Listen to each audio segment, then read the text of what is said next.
Last year I was going out for drinks with my friends, but since I had to go to university the next day, I only stayed till around midnight.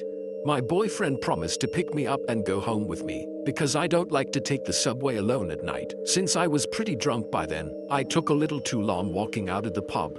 Unfortunately, we had to wait for the night bus, with multiple stops, since the subway closes on midnight at weekdays.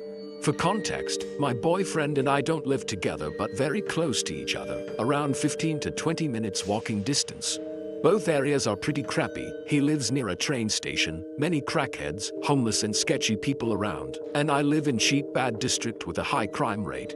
My building has two entrances on two different streets because it is a corner building, leading to a patio, and then to the apartment building and its doors. To get into my apartment, I have to open 3 doors.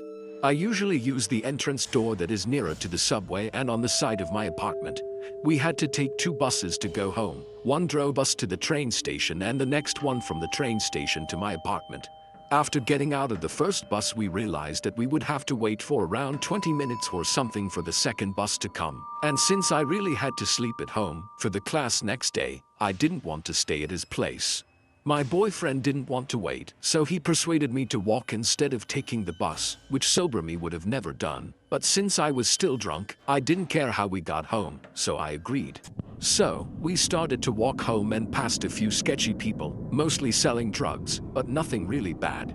Then I saw a guy walking in our direction, and I somehow got a bad feeling. I told my boyfriend that I wanted to change to the other side of the street because I didn't want to walk past him. Suddenly the guy yelled, "Hey," as if he wanted to ask us something, but we ignored it and continued to walk.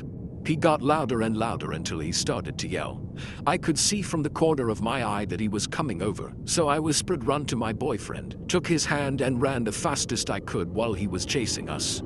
We ran and then made a turn to the right, the street where I live, and hid.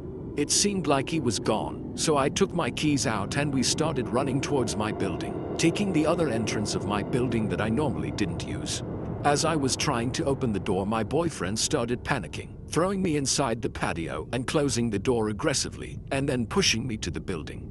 He explained that the guy came running from the other side of the street, meaning he took a shortcut, thinking we were going to run to the subway or bus stops.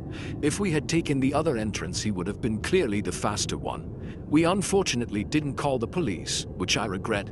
I stopped going out for drinks or clubbing for half a year after this, and slept at my boyfriend's place for 2 weeks, because I was scared that he would come back. I think the worst thing about this is that he really wanted to get us for whatever reason. I still want to know why he chased us for so long. 2 weeks later, a girl a few streets away was harassed in front of her building by a guy who chased her home. I wonder if it was the same guy.